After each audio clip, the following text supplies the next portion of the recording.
Hi കൂട്ടുകാരെ, welcome to my YouTube channel.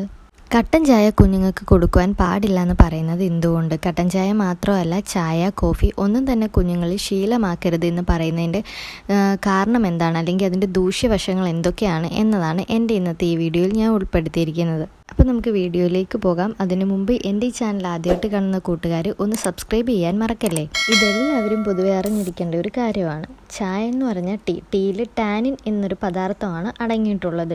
ഇതിൽ യാതൊരുവിധ പോഷകാംശവും ഇല്ല. ഇനി ഇതിൽ ആഡ് ചെയ്യുന്ന ഷുഗർ, ആ ഒരു പോളിഷ്ഡ് ഷുഗർ മാത്രമേ കിട്ടുന്നുള്ളൂ, അല്ലാതെ അതിൽ നിന്നും യാതൊരുവിധ ഗുണവും കിട്ടുന്നില്ല. ഷുഗർ ഒരിക്കലും നല്ലതല്ല ശരീരത്തിന്. ഡയബറ്റിക്സ് ഉണ്ടാക്കാൻ വളരെയധികം ചാൻസ് കൂടുതലാണ്. ഇപ്പോൾ പാൽ ആഡ് ചെയ്യുന്നെങ്കിൽ ആ പാലിൻ്റെ ഗുണം കിട്ടുമായിരിക്കും, എന്നാലും വെറുതെ പാല് കുടിക്കുന്നതും ചായയിൽ ആഡ് ചെയ്ത് കുടിക്കുന്നതും രണ്ട് എഫക്റ്റാണ്. കാരണം കാലറി ഒന്നും തന്നെ ഇല്ല, നത്തിങ്, എംപ്റ്റി കാലറിയാണ്. അതുകൊണ്ട് തന്നെ യാതൊരുവിധ ഗുണവും ഈ ചായ കുടിക്കുന്നതിലൂടെ കിട്ടുന്നില്ല. രണ്ടാമത്തെ പോയിന്റ് എന്ന് പറയുന്നത്, വളരെ ക്ഷീണിച്ചല്ല നല്ല വിശന്നൊക്കെ ഇരിക്കുന്ന ടൈമിൽ ഒരു ചായ അങ്ങോട്ട് കുടിച്ചു കഴിഞ്ഞാൽ നമുക്കൊരു ഫുൾനെസ് കിട്ടും. അപ്പോഴത്തേക്ക് നമ്മുടെ ഉള്ളിലെ ആ വിശപ്പ് കംപ്ലീറ്റ് ആയിട്ട് അങ്ങ് മാറും. ഇപ്പോൾ കുഞ്ഞുങ്ങൾക്ക് വിശക്കില്ല ഒരിക്കലും, ചായ കുടിക്കുന്നതിലൂടെ ആ വിശപ്പ് അങ്ങ് മാറിക്കിട്ടും. ഫുഡൊക്കെ കൊടുത്ത് നല്ല പോഷകാംശമൊക്കെ കിട്ടേണ്ട പ്രായത്തിലാണ് നമ്മൾ ഈ കട്ടൻ ചായയും ചായയൊക്കെ കൊടുത്തിട്ട് കുഞ്ഞിൻ്റെ ആ ഒരു വിശപ്പ് അങ്ങ് ശമിപ്പിക്കുന്നത്.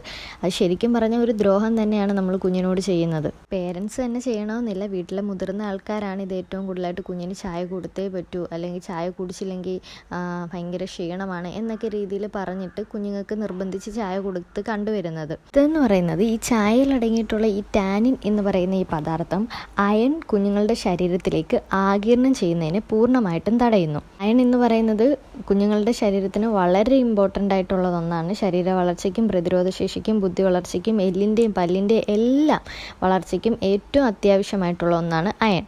നമ്മൾ പോഷകാംശമുള്ള അയൺ അടങ്ങിയ ഫുഡൊക്കെ കുഞ്ഞിന് കൊടുക്കുന്നുണ്ടായിരിക്കും. അതോടൊപ്പം തന്നെ നമ്മൾ ഈ കട്ടൻ ചായയും കൊടുക്കും. അപ്പോൾ എന്താണ് സംഭവിക്കുന്നത്? ഈ ടാനിൻ എന്ന് പറയുന്ന പദാർത്ഥം അയണിൻ്റെ അബ്സോർപ്ഷനെ ഇൻഹിബിറ്റ് ചെയ്യും.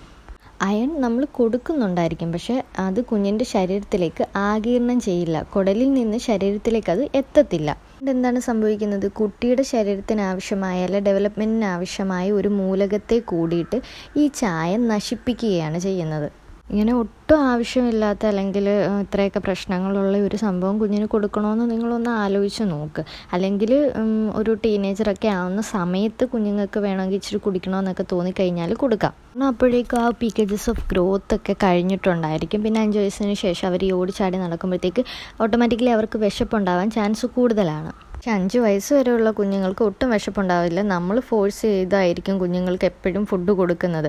അപ്പോൾ ആ ഒരു സമയത്ത് ഈ ചായയും കൂടെ കൊടുത്തു കഴിയുമ്പോഴത്തേക്ക് അത് കുഞ്ഞിൻ്റെ ശരീരത്തിന് നെഗറ്റീവായിട്ട് ബാധിക്കും. ഇപ്പോൾ ചായ, കോഫി, കട്ടൻ ചായ ഇതൊന്നും തന്നെ കുഞ്ഞുങ്ങളെ ശീലമാക്കണ്ട. ഇതൊക്കെ എംപ്റ്റി കാലറീസ് ആണ്. നമ്മുടെ കുഞ്ഞുങ്ങളെപ്പോഴും ബാലൻസ്ഡ് ഡയറ്റോട് കൂടിയിട്ട് വളരട്ടെ. ആരോഗ്യത്തോടെ വളരുന്നതല്ലേ നല്ലത്. അപ്പോൾ എൻ്റെ ഈ വീഡിയോ ഉപകാരപ്രദമായെങ്കിൽ നിങ്ങൾ മറ്റുള്ളവരിലേക്കും കൂടിയിട്ടൊന്ന് ഷെയർ ചെയ്ത് കൊടുക്കണം. അപ്പോൾ എൻ്റെ ഈ ചാനൽ ആദ്യമായിട്ട് കാണുന്ന കൂട്ടുകാരൊന്ന് സബ്സ്ക്രൈബ് ചെയ്യാനും മറക്കല്ലേ. അപ്പം മറ്റൊരു വീഡിയോയുമായി വീണ്ടും കാണുന്നത് വരെ ബൈ ബൈ.